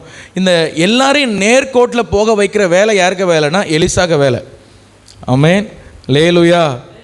ஆமாம், அங்கே ஒருத்தர் எங்கேயாவது வலது பக்கம் போனால் இங்கே சத்தம் பண்ணோம், ஏய் நேராக போ அப்படின்னு. இங்கே ஒருத்தர் கரெக்டாக போனால் கரெக்டாக எல்லாரையும் கரெக்டாக கொண்டு போனோம். அப்போ எலிசாவுக்கு வேலை பாருங்கள், எவ்வளோ கஷ்டமான வேலை செஞ்சு கொண்டிருக்கிறாருன்னா, இவருக்கு ஏரையும் கரெக்டாக கொண்டு போகணும், முன்னாடி இருக்கிற 11 சரியாக போகணும். ஏன்னா இவர் தான் எஜமான். இவர் தான் அந்த வயலுக்கும் அந்த ஏருக்கும் 24 மாட்டுக்கும் இவர் தான் எஜமான். பிரைஸ் தி லார்ட், ஹல்லேலூயா. யோபுக்கு எத்தனை ஏர்மாடு இருந்துச்சு? 500 ஏர்மாடு இருந்துச்சு அப்படின்னு பைபிள் சொல்லுது. ஹல்லேலூயா, அவ்வளோ பெரிய ஐஸ்வர்யவான். ஆனால் எலிசாவுக்கு 12 ஏர்மாடுகள் இருந்ததாக பைபிள் சொல்லுது. இப்போ இவர் 12ஆம் ஏரை ஓட்டி கொண்டு இருக்கும் பொழுது எலியா சால்வை எடுத்து எலிசா மேலே போட்டுட்டு அவர் பாட்டில் ஒன்றும் சத்தம் காட்டாமல் போயிட்டார். ஒரு வார்த்தையும் பேசலை. இதுக்கு அர்த்தம் என்ன? அவருக்கு மேலே இருக்கிற சால்வை, அந்நாளுக்குள்ள ஊழியக்காரங்க இந்த மாதிரி ஒரு சால்வை போட்டிருப்பாங்க. இன்றைக்கி நிறைய ஊழியக்காரங்க போட்டிருப்பாங்க. நமக்கு குளிர் தேசம் வர நானும் போடலாம், நமக்கு இங்கே இதே வெக்கையாக இருக்குது. இப்படி சால்வை போட்டிருப்பாங்க, மேலே போட்டிருப்பாங்க. அப்போ என்ன செய்வாங்கன்னா, அதை எப்படி எடுத்து என்ன செஞ்சார்? எலிசா மேலே அப்படியே அந்த சால்வை போதுட்டு அவர் பாட்டில் போயிட்டார். அப்படின்னு அர்த்தம் என்னென்னா, எனக்கு அப்புறம் என்னுடைய ஊழியத்தை செய்ய வேண்டியது நீ அப்படின்னு அர்த்தம். ஆமேன், ஆமேன், ஹல்லேலூயா. அந்த அடுத்த சந்ததியில் அடுத்த வேலையை எனக்கு அப்புறம் அந்த ஊழியத்தை நீ யார் தான் செய்யணும்? நீ. அதுதான் அதனுடைய அர்த்தம். அது யாருக்கு புரிஞ்சிட்டு? எலிசாவுக்கு புரிஞ்சிட்டு. உடனே இவர் என்ன பண்ணார்னா, அழகாக பைபிள் சொல்லுது, அந்த மாடை அந்த ஏரெல்லாம் அங்கே விட்டுட்டு எலியாக பின்னாடி ஓடி போகிறார். இவர் அதுக்கு முன்னாடி போயாச்சு. அப்போ ஓடி போயிட்டு அவர் சொல்கிறாரு, நான் என் தகப்பனையும் தாயையும் என்ன செய்யணும்? முத்தம் செஞ்சுட்டு வரணும், எனக்கு உத்தரவு கொடுங்க அப்படின்னு சொல்கிறாரு. அப்போ அதுக்கு பின் உமக்கு நான் பின்தொடர்வேன் அப்படின்னு சொல்கிறேன். அப்போ எலியா சொல்கிறத வாசிக்கலாம். 20. அதற்கு அவன், போய் திரும்பி வா, நான் உனக்கு செய்ததை நினைத்துக்கொள் என்றான். எல்லாரும் ஆண்டவரை மகிமைப்படுத்துவோம். லேலுயா. நான் உனக்கு ஒன்று செஞ்சேன்ல, என்ன செஞ்சார்? சால்வை எடுத்து உன் மேலே போட்டேன்ல, உன்னை அழைத்தேன்ல ஊழியத்திற்கு, அதை மறந்துடாத. நான் பெர்மிஷன் கேட்டு வரேன். பெர்மிஷன் கூட இல்லை, நான் சொல்லிட்டு வரேன். பெர்மிஷன் இல்லை, அது என்ன பண்ணிட்டு வரேன்? சொல்லிட்டு போகிறேன்னு சொல்லிட்டு வரேன், அவ்வளோதான். பெர்மிஷன்லாம் அவர் தீர்மானம் பண்ணியாச்சு.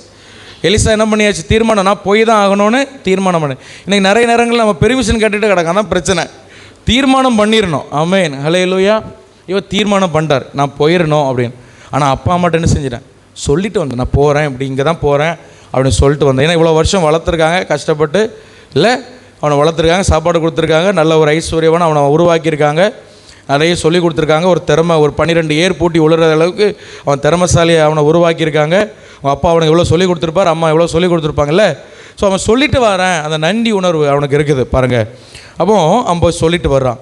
சொல்லிட்டு வரும்போது எலியா சொல்கிறாரு, நான் உனக்கு செஞ்சதை நீ என்ன செஞ்சிடாத, நீ மறந்துடாத. Price the Lord, hallelujah. So முதல்ல ஒரு மனிதன் செம்மையான பாதையில் கர்த்தருடைய ஆவியானவர் அவன் நடத்தணும்னா, நல்லா கவனிங்க, ஆவியானவர் நம்மளை ரோபோ மாதிரி ரிமோட் கண்ட்ரோல் வச்சு கண்ட்ரோல் பண்ண மாட்டார். எத்தனை பேருக்கு புரியுது? பிரைஸ் தி லார்ட், அல்லேலூயா. நமக்கு பின்னாடி ஒரு வயரை கொடுத்து ரிமோட்டை வச்சு நம்மளை கண்ட்ரோல் பண்ணிகிட்டு இருக்க மாட்டார். நம்மை உணர்த்துவார், நம்மை நடத்துவார், அவ்வளோதான் அவருக்கு வேலை. அப்போ நான் சரியாக நடக்கணும், செம்மையான பாதையில் நான் போகணும்னா நான் செய்ய வேண்டிய முதல் வேலைனா, கர்த்தர் என்னை அழைத்த போது எனக்கு என்ன செய்தாரோ அதை நான் மறக்கவே கூடாது. என் வாழ்நாளில் நான் மறக்கவே கூடாது. நான் எவ்வளோ பெரிய உயரத்துக்கு போனாலும், எவ்வளோ ஆண்டவர் என்னை ஆசீர்வதித்தாலும், எவ்வளோ என்னை ஊழியத்தில் பயன்படுத்தினாலும், எந்த உச்சாணியில் கொண்டு என்னை உட்கார வச்சாலும், என்னை அவர் அழைக்கும் போது நான் எப்படி இருந்தேனோ அதை நான் மறக்கவே கூடாது. ஹல்லேலூயா. அதனால தான் தாவீது சொல்கிறார், நான் நம்முடைய தாழ்வில் நம்மை நினைத்தவரை துதியுங்கள். ஏசு இன்றைக்கி நம்மகிட்ட நிறைய இருக்குது. இன்றைக்கி நம்மளை 4 பேர் தேடி வராங்க. ஆனால் ஏசப்பா நம்மளை தேடி வரும்பொழுது, நம்மளை ரட்சித்து நம்மளை நம்பி நம்ம மேலே ஒரு அபிஷேகத்தை வச்சு, ஒன்றுக்கும் பிரயோஜனம் இல்லாமல் வாழ்ந்து கொண்டு நம்ம மேலே ஒரு அபிஷேகத்தையும் ஒரு கிருபையும் வச்சு, இவன் உண்மை உள்ளவனாக இருப்பான் நம்மளை நம்பினார்ல. ஆமென். நம்மளை நம்பினார். இந்த உலகத்தில் நம்ம தாய் தகப்பனை விட நம்மளை நம்பினார். நம்மளை உடன்பரப்புகளை விட நம்மை நம்பினார். நம்ம மேலே அவர் ஒரு பெரிய நம்பிக்கையோடு இந்த ஆராதனையில் அவர் உலாவிக் கொண்டு இருக்கிறார். ஹல்லேலூயா. நம்ம நிறைய நேரங்கள் சொல்ல, ஏசப்பா நான் அவங்கள நம்புகிறேன்னு சொல்கிறோம். ஆனால் இன்னொரு விஷயம் என்ன தெரியுமா? ஏசப்பா நம்மளை நம்புகிறார். ஆண்டவர் நம்மை நம்புறதுக்காக ஆண்டவரை ஸ்தோத்திரம் பண்ணலாமா? அல்லேலூயா. அப்படியே கரம் உயர்த்தி ஆண்டவரை ஸ்தோத்திரம் பண்ணுங்க. நீர் என்னை நம்புறதற்காக உமக்கு ஸ்தோத்திரம்ப்பா. நான் தகுதியே கிடையாது, அவர் என்னை நம்புவதற்கு நான் தகுதியே கிடையாது. எனக்கு அந்த திறமையும் கிடையாது, எனக்கு அந்த கெப்பாசிட்டியும் கிடையாது. ஆனால் இவன் ஃபிட்டாக இருப்பான், தேவ ராஜ்யத்துக்கு ஃபிட்டாக இருப்பான், இவனை அழைச்சா இவன் ஏதாவது எனக்காக செய்வான், இவர்கள் ஏதாவது எனக்காக செய்வார்கள் என்று என்னை நம்பி என்னை அழைத்தார்ல. அவர் என்னை அழைக்கும் போது நான் எப்படிப்பட்ட தாழ்ந்த நிலையில், எப்படிப்பட்ட ஒன்றுமில்லாத நிலைமையில் நான் இருந்தேனோ அதை நான் என்ன செய்யக்கூடாது? மறக்கவே கூடாது. ஒரு நாள் நம்மை கர்த்தர் ரட்சித்த அந்த நாளை, நம்மை அபிஷேகித்த அந்த நாளை, நம்மை தேடி வந்த அந்த நாளை நம்ம மறக்கவே கூடாது. அது மறக்க முடியாத நாள், அது மறக்கக்கூடாத நாள். நம்ம எங்கே வீழ்ச்சி ஆகுது, எங்கே திசை திரும்பணும் தெரியுமா? நம்ம நன்றி உணர்வு இல்லாமல் மாறும்போது தான். ஆமென் சொல்லுங்கள். அல்லேலூயா. எங்கே நான் செம்மையாக போயிட்டுருக்க இடத்துல நான் என்றைக்கு திசை திருப்புறேனோ அன்னைக்கு சொல்லலாம் நான் எனக்கு நன்றி இல்லை. அல்லேலூயா. இந்த உலகத்தில் நம்ம நன்றி உள்ள ஒரு ஜீவனாக நம்ம யாருக்கு இருக்கணும்னா இயேசுவுக்கு இருக்கணும் முதல்ல. பிரைஸ் தி லார்ட், அல்லேலூயா. ரெண்டாவது, நம்ம நேசித்தவங்க, நமக்கு ஒருவேளை உணவு தந்தவங்க, எல்லாருக்கும் நம்ம நன்றி உள்ளவளாக இருக்கணும். இந்த கிறிஸ்தவர்களுக்குள்ளே நன்றி உணர்வு ரொம்ப குறைவு. கிறிஸ்தவ உலகத்தில் நன்றி உணர்வு ரொம்ப குறைவு. நீங்கள் ஒரு இடத்துக்கு போய் ஒரு வீட்டுக்குள்ளே ஏறி ஒரு வாய் சாப்பிட்டீங்களா, நீங்கள் சாகிற வரை அந்த வீட்டுக்கு நன்றி உள்ளவளாக இருக்கணும். ஒரு மனுஷன்லேருந்து ஒரு உதவியை நீங்கள் பெற்றீங்களா, அது 10 ரூபா இருந்தாலும் ஆபத்தில் உங்களுக்கு உதவி செஞ்சாங்களா, அவங்களுக்கு நீங்கள் நன்றியாக இருக்கணும். அதை மறக்கக்கூடாது. நிறைய பேர் அந்த நேரத்தில் மட்டும் போய் வாங்கிடுவாங்க, நேரத்தில் போய் ஹெல்ப்புக்கு அடுத்துக்கு அப்புறம் அவங்க என்ன பிரச்சனை வந்தாலும் இவங்க திரும்பி கூட பார்க்க மாட்டாங்க. நன்றி நமக்கு வேணும், நன்றி உணர்வுள்ளவர்களாக இருக்கணும். நம்ம எவ்வளோ நன்றி உணர்வுள்ள இருக்கிறோமோ அவ்வளவு தூரம் கர்த்தர் நம்மளை உயர்த்தி கொண்டே இருப்பார். அதை யாரும் தடுக்க முடியாது. ஹல்லேலூயா. எல்லாவற்றுக்கும் மேலே அழைச்சவருக்கு நன்றி உள்ளவர்களாக இருக்கணும். அழைச்சவர் நம்மளை மதித்து, நம்மளை நேசித்து, நம்மளை அழகுபடுத்தி இன்னைக்கு வச்சிருக்கிறார். அவருக்கு எப்படி இருக்கணும்? அதான் எலியா சொன்ன, நான் உனக்கு செஞ்சதை நீ என்ன செஞ்சிடாத, மறந்துடாத, நீ அதை நினைத்துக்கொள். ஹல்லேலூயா. ஏசப்பா செஞ்சதை ஞாபகம் இருக்குதா? ஏசப்பா செஞ்ச எல்லாத்துக்கும் நன்றி சொல்கிறீங்களா? ஏசப்பா செஞ்ச எல்லாத்தையும் மறக்காமல் இருக்கணும், என்ன பண்ணலாம் சொல்லுங்கள் பார்ப்போம். ஏதாவது டிப்ஸ் இருந்தால் எனக்கும் சொல்லுங்கள். ஏசப்பா நமக்கு நிறைய செஞ்சுருக்காருங்க, லிஸ்ட்டு போடவே முடியாது, நமக்கு பேப்பர்லாம் காணாது. இப்போ சரி, இதை மறக்காமல் இருக்கணும், ஓரளவுக்காக ஒரு 50% மறக்காமல் இருக்கணும், என்ன பண்ணலாம்? என்னம்மா சொல்லுங்கள். உங்கள் இதை தான் நான் எதிர்பார்க்கேன். தப்பாக இருந்தாலும் பரவாயில்ல, ஐயோ நீங்கள் பேசணுன்னு தான் எனக்கு வேணாம், சொல்லுங்கள்.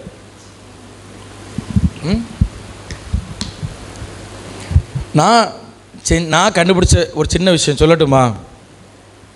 டெய்லி நம்ம தனி ஜெபத்தில் உட்காந்து நம்ம ஜெப ப்ரேயர் பாயிண்ட்ஸ்லாம் ஒரு பக்கம் ஓரங்கட்டி வச்சுட்டு, நமக்கு என்னெல்லாம் தேவை அதெல்லாம் ஒரு பக்கம் ஓரங்கட்டி வச்சுட்டு, முதல்ல அவர் நமக்கு என்ன செஞ்சாரோ அதுக்கு மட்டும் ஒரு அரை மணி நேரம் சொல்லிக்கிட்டே இருங்க. ஆவியானவர் ஞாபகப்படுத்திக்கிட்டே இருப்பார். நமக்கு ஈஸியாக மறக்காது. நம்மளை ரட்சித்த நாளில் இருந்து முடிஞ்சால் நம்ம பிறந்த நாளில் இருந்து நம்மளை எப்படியெல்லாம் ஆண்டவர் நடத்தி நம்மளை இந்த பாதையில் கொண்டு வந்து ரட்சித்து, நான் இப்படியெல்லாம் வாழ்ந்தேன், எப்படிலாம் இருந்தேன், கொஞ்சம் அமைதியாக உட்காந்து நம்ம யோசிக்கணும். ஜெபத்துக்கு போயிட்டு உடனே முழங்கால் போட்டு கவன்னு சொல்லிட்டு உடனே ஓடி வந்துடக்கூடாது. கொஞ்சம் நிதானமாக உட்காந்து ஏசப்பா எனக்கு செஞ்சதுக்காக நன்றி சொல்லணும். Price the Lord. ஆமென் சொல்லுங்கள். பிசாசுக்கு பிடிக்காத ஒரு விஷயம் எதுவும் நன்றி சொல்லவே பிடிக்காது. உங்களை ஸ்தோத்திரம் சொல்லவே விட மாட்டான். ஊழியக்காரங்களை பாருங்கள், பழைய ஊழியக்காரர் நான் பார்த்துருக்கேன், எப்பவுமே ஸ்தோத்திரம் சொல்லிட்டே இருப்பாங்க. பிசாசுக்கு பிடிக்காது என்ன தெரியுமா? உங்களை ஸ்தோத்திரம் பண்ண விட, உங்களுக்கு என்ன இல்லையோ அதுதான் உங்கள் கண்ணு முன்னாடி வச்சுருப்பான்.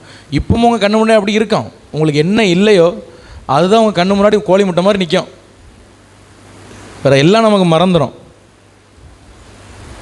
Price the Lord. ஆனால் ஏசப்பா உங்களுக்கு எப்படியெல்லாம் நடத்தினார் அதுக்கு மட்டும் நன்றி சொல்லிகிட்டே இருக்கணும். அப்படி சொன்ன ஏன்னா சீக்கிரத்தில் நமக்கு மறக்காது, அப்படி தானே? டெய்லி அதை நம்ம செஞ்சோன்னா நமக்கு மனசில் அப்படியே ரெக்கார்ட் ஆயிரும்.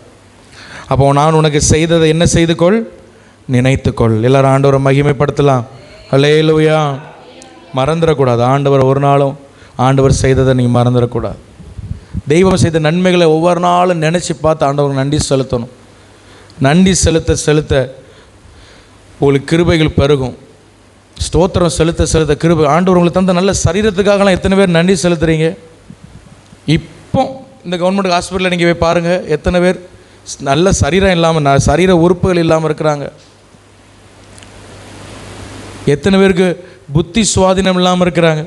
நான் அன்றைக்கி போன வாரம் சொன்னது போல் ஒருத்தவங்க அங்கே ஒரு ஹாஸ்பிட்டல், அந்த பக்கம் கேரளான்னு நினைக்கிறேன், அங்கே ஒரு ஹாஸ்பிட்டல் போயிருக்காங்க. அவங்க பார்த்துட்டு வந்து சொன்னது, ஒரு ரூமு ஃபுல்லாக, ஒரு வார்டு ஃபுல்லாக இந்த புத்தி சுவாதீனம் இல்லாத ஆட்களை எல்லாம் அப்படி போட்டிருக்காங்க. அந்த மாதிரி அந்த ஃபிசிக்கல் சேலஞ்ச் எல்லாம் எவ்வளோ பரிதாபமாக இருக்குல்ல அவங்கள பார்க்க. அவங்களுக்கு சாப்பிட தெரியாது, அவங்களுக்கு டாய்லெட் போக தெரியாது, எதுவுமே அவங்களுக்கு முடியாது. இதுக்கெல்லாம் நம்ம நன்றி சொல்கிறோமா? ஆண்டவருக்கு எனக்கு நல்ல யோசிக்க திறமை தந்திருக்கு, நல்ல கிருபத்தை. இதுக்கெல்லாம் தெய்வத்துக்கு நம்ம நன்றி சொல்ல வேண்டும். எல்லாரும் ஆண்டவரை மகிமைப்படுத்துவோம். அல்லேலூயா. ரெண்டாவது இவர் செஞ்ச விஷயம் என்னன்னா பாருங்கள், 21. அப்பொழுது அவனை விட்டு போய் ஒரு ஏர் மாடை பிடித்து அடித்து ஏரின் முரடுகளால் அவைகளின் இறைச்சியை சமைத்து ஜனங்களுக்கு கொடுத்தான். அவர்கள் சாப்பிட்ட பிற்பாடு அவன் எழுந்து எலியாவுக்கு பின் சென்று அவனுக்கு ஊழியம் செஞ்சான். ஆமென். ஹல்லேலூயா. ரெண்டாவது அவன் செஞ்ச என்ன தெரியுமா? எதை சுட்டெரிக்கணுமோ அதை சுட்டெரிச்சான். Price the Lord. ஹல்லேலூயா. எதை தேவ சமூகத்தில் இருந்து நம்ம சுட்டெரிக்கணுமோ, எதை விடணுமோ அதை தேவ ஆவியின் அக்கினியினால் நம்ம அதை சுட்டெரிக்க வேண்டும். Praise the Lord. ஹல்லேலூயா. எது நமக்கு வேண்டான்னு தோணுதோ, எது தேவ ராஜ்யத்துக்கும் தெய்வத்துக்கும் நம்ம கிட்ட செய்வதுக்கு தடையாக இருக்குதோ, இல்லை தேவ சித்தம் செய்கிறதுக்கு தடையாக இருக்குதோ, அதை நம்ம தேவ சமூகத்தில் வைத்து அதை நம்ம முழுவதுமாய் சுட்டெரிக்க வேண்டும். மூன்றாவது அவன் செய்தது என்ன தெரியுமா? தன் தகப்பனையும் தாயையும் அவனுக்கு இருந்த சொத்து ஆஸ்தி எல்லாவற்றையும் விட்டுவிட்டு எலியாவுக்கு பின் சென்று அவனுக்கு என்ன பண்ணான்னா ஊழியம் செஞ்சான். Price the Lord. இது என்ன அப்படின்னா, இந்த தாய் தகப்பன் சொத்துக்கள் இதெல்லாம் விட்டுட்டு வரும்போது சந்தோஷமாக வந்திருப்பான். சந்தோஷம் இருந்துருங்க ஒரு பக்கம். ஆனால் இன்னொரு பக்கம் அடிக்கடி அந்த வேதனை, அப்பா அம்மா தூரத்தில் இருக்காங்க, என்ன பண்ணுறாங்களோ, எப்படி இருக்கிறாங்களோ இல்லை. அப்போ எலிசா என்ன பண்ணார்னா வலியை ஏற்றுக்கொண்டார். பெயினை அவர் அக்செப்ட் பண்ணார். அந்த வேதனையை அவர் தேவ ராஜ்யத்துக்காக பயன்படும் போது நமக்கு நிறைய வேதனைகள் இருக்கும். அதை நம்ம பொறுத்து கொள்ள வேண்டும். நிறைய விஷயங்கள் நம்ம இழக்க வேண்டியிருக்கும். அது நமக்கு கஷ்டமாக இருந்தாலும் அதை இழந்து தான் ஆகணும். அதை பொறுத்து கொள்ளணும். இயேசு பரலோகம் அந்த சிலுவையில் மரிக்கிற முன்பாக பிதாவையும் அவரையும் பிரிக்கிற மிகப்பெரிய சம்பவம் நடக்க போகிற அவருக்கு தெரியும். ஆனால் அவர் சொன்னார், இந்த பாத்திரம் என்னை விட்டு நீங்கட்டும், என் சித்தம் இல்லை உங்கள் சித்தம் நடக்கட்டும், என் விருப்பம் இல்லைப்பா உங்கள் விருப்பம் நடக்கட்டும் அப்படின்னு அந்த பெயினை, அந்த வலியை இயேசு ஏற்றுக்கொண்டார். அதை அவர் அப்படியே அக்செப்ட் பண்ணார். அதை நீங்கள் தேவ ராஜ்யத்துக்காக நீங்கள் பயன்படும் போது நான் சொல்கிறேன், உங்களுக்கு நிறைய வழிகள் வருங்க, நிறைய பெயின் வரும். இந்த தாற்றுக்கோள் உங்களை திருத்தும். நிறைய விஷயத்தில் உங்களுக்கு பெயின்ஸ் வரும். Price the Lord, hallelujah. நம்ம செய்கிற சின்ன சின்ன தவறை கூட ஆண்டவர் திருத்துவார். உங்களுக்கு புரியும்னு நினைக்கிறேன். சின்ன சின்ன விஷயத்தில் கூட நம்ம நினைப்போம், அவன் எவ்வளவோ அநியாயம் பண்ணுறான், அக்கிரமம் பண்ணுறான், அவனெல்லாம் ஆண்டவர் கண்டுவிட மாட்டேங்கிறார். நான் சின்ன தப்பு பண்ணாலே என்னை தாற்றுக்கோளை வச்சு குத்திக்கிட்டே இருக்கிறாரு. ஏன்னா நீங்கள் தேவராஜ்யத்துக்கு பிரயோஜனம் உள்ளவர்கள், அதான் குத்திக்கிட்டே இருக்கிறார். ஆமென், ஹல்லேலூயா. அவனை வச்சு அவருக்கு ஒரு வேலை நடக்காது. உங்களை வச்சு நிறைய வேலை இருக்குது அவருக்கு. உங்களை கொண்டு ஏதோ செய்ய முடிவெடுத்திருக்கிறார், உங்களை கொண்டு ஏதோ பண்ண விரும்புகிறார். அதனால தான் நமக்கு பிடிக்காத வழியிலெல்லாம் நம்மளை நடத்தி கொண்டு போகிறார். ஆனால் அது நீங்கள் நம்புங்க, அது செம்மையான வழி. ஹல்லேலூயா. நமக்கு பெயினாக இருக்கும், நமக்கு கஷ்டமாக இருக்கும், நமக்கு அழுகையாக வரும். ஆனாலும் அதையெல்லாம் எலிசா பொறுத்து கொண்டார். பிரைஸ் தி லார்ட், ஹல்லேலூயா. நிறைய பேர் சொல்ல, உனக்கு வரிவில்லையா, இவ்வளோ ஆஸ்திகளையும் சொத்துக்களையும் விட்டுட்டு ஊழியத்துக்கு போகிற, உனக்கு ஏதாவது ஆயிடுச்சா, தலைக்கு ஏதாவது ஆயிடுச்சா உனக்கு, இப்படிலாம் உனக்கு கேட்டிருக்கலாம். ஆனால் அந்த வார்த்தையெல்லாம் அவர் பொறுத்து கொண்டார். முடிவு என்ன நடந்தது? எலியாவை விட எலிசா அதிகமாக இரட்டிப்பான வல்லமையோடு அவர் கர்த்தருடைய ராஜ்யத்தில் அந்த வயலில் அழகாக பயன்பட்டார். பிரைஸ் தி லார்ட், ஹல்லேலூயா. கர்த்தருடைய ஆவிக்குரிய அந்த வயலில், அந்த ராஜ்யத்தில் எலிசா, நீங்கள் பைபிளில் நீங்கள் அழகாக ஆராய்ச்சி பண்ணி பார்த்தீங்கன்னா, அவருக்கு ஆராய்ச்சி பண்ணி பார்க்கும் பொழுது நான் கண்டுபிடிச்சேன் என்னென்னா, எலியா செய்த அற்புதத்தை விட டபுளாக எலிசா செஞ்சுருக்கிறார். எலியா செஞ்ச அற்புதம் நல்லா கவனிங்க. 8 அற்புதங்கள், நல்லா ரெக்கார்டிக்கலாக இருக்க வேண்டிய அற்புதம் 8. எலிசா சாகிற வரை செஞ்ச அற்புதம் 15. சரியா? ஆனால் எலிசா எத்தனை செஞ்சுருக்கணும்? கணக்குப்படி எட்டிப்பான வல்லமை எத்தனை செஞ்சுருக்கணும்? 16 செஞ்சுருக்கணும். ஆனால் என்ன நடந்தது தெரியுமா? எலிசா ஒரு நாள் மரித்து போனார். ஒரு பிரேதத்தை தூக்கிட்டு வராங்க. அந்த பிரேதத்தை எடுத்து எலிசா மரித்து போன எலும்புகள் மேல் போடுறாங்க. அந்த பிரேதம் உயிரோடு எழும்பிடுச்சு, அதுக்கு உயிர் வந்துட்டு. அந்த ரெக்கார்டோட சேர்த்தா 16 வருது. செத்து போனாலும் தரிசனம் சாகலை, செத்து போனாலும் அழைப்பு சாகலை, எலிசா மரித்தாலும் அவனுக்குள்ளே இருந்த அக்கினி சாகலை. அதுதான் தேவ ராஜ்யத்துக்காக ஒருவன் பயன்பட்டான். நம்ம ஒருவேளை இந்த உலகத்தை விட்டு கண்ணை மூடினாலும் நமக்குள்ளே இருக்கிற அக்கினி இந்த உலகத்தில் கிரியை செஞ்சுக்கிட்டே தான் இருக்கும். தேவனுக்காக ஏதாவது ஒன்று செஞ்சு கொண்டே தான் இருக்கும். நீங்கள் என்ன செய்ய போகிறீங்க? கர்த்தருக்காக செம்மையான பாதையில் நடக்க போகிறீங்களா, இல்லை இந்த உலகத்துக்காக வாழ போகிறீங்களா? தீர்மானம் பண்ணுங்க, ஒப்பு கொடுங்க. கர்த்தர் உங்களை ஆசீர்வாதம். வேளாண் முழங்கால் பண்ணிவிடுவோம், ஜெபம் பண்ணுவோம். Thank you Lord. நன்றி ஆண்டவரே, உமக்கு பிரியமானதை செய்ய எனக்கு போதியும் ஆண்டவரே. உம்முடைய நல்ல ஆவி என்னை செம்மையான வழியிலே என்னை நடத்துவாராக. இந்த வார்த்தையை சொல்லி எல்லாரும் கொஞ்சம் நேரம் ஜெபம் பண்ணலாமா? ஓ ஜீசஸ் மாஷரையாந்தடா மோக்ரஹாலையாந்தே. ஆண்டவரே, நாங்கள் எங்களுக்கு என்ன செய்யணும் தெரியாதப்பா. மௌஷியாந்தன மௌந்தலா கபதியா கர ஷேதினமா, உமக்கு பிரியமானதை செய்ய எங்களுக்கு போதியும். அது ஒருவேளை வேதனையான வழியாக இருந்தாலும், எங்களுக்கு கஷ்டமான வழியாக இருந்தாலும், எங்கள் சரீரத்துக்கு எங்கள் மனசுக்கு அது ஒருவேளை கொஞ்சம் கஷ்டமாக இருந்தாலும் பரவாயில்லப்பா, உங்களுக்கு பிரியமான வழியில் எங்களை நடத்துங்க. உமக்கு சித்தமான வழியில் நடத்துங்க. உங்கள் தாற்றுக்கோளால் எங்களை திருத்தி நடத்துங்க ஆண்டவரே. எல்லா நேரமும் பிசாசு போராடுறான்னு சொல்லிட்டு இருக்காதீங்க.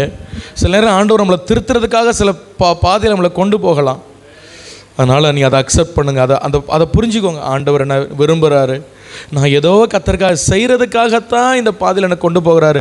அதனால தான் உங்களுக்கு பெயின் வருது, இந்த கஷ்டம் வருது. இப்படி பேசிட்டாங்க, இப்படி சொல்லிட்டாங்க, அப்படி சொல்கிறீங்கல்ல, அதை கத்தர் அனுமதிக்கிறாருங்க. ஏன்னா நீங்கள் தேவராஜுக்காக ஏதோ செய்ய விரும்புகிறீங்க, உங்கள்கிட்ட ஏதோ மாற்ற விரும்புகிறார். ஏதோ கத்தருக்கு பிரியமில்லாத உள்ள கிடக்குது, அதை எடுத்து தூர எரிய விரும்புகிறார். உமக்கு பிரியமானதை செய்ய எனக்கு போதிங்கப்பா. உங்கள் நல்ல ஆவி என்னை செம்மையான பாதையில் நடத்தட்டும். இன்றைக்கி உங்களை ஒருவேளை இதை எலிசாவை போல் கேலி பண்ணலாம், கிண்டல் அடிக்கலாம். ஆனால் முடிவு என்னன்னா, உங்களுக்கு ரெட்டிப்பான நன்மை இருக்குது. உங்களுக்கு ரெட்டிப்பான நன்மை இருக்குது. உங்களை அவர் ஒரு நாளும் கைவிடுவதில்லை.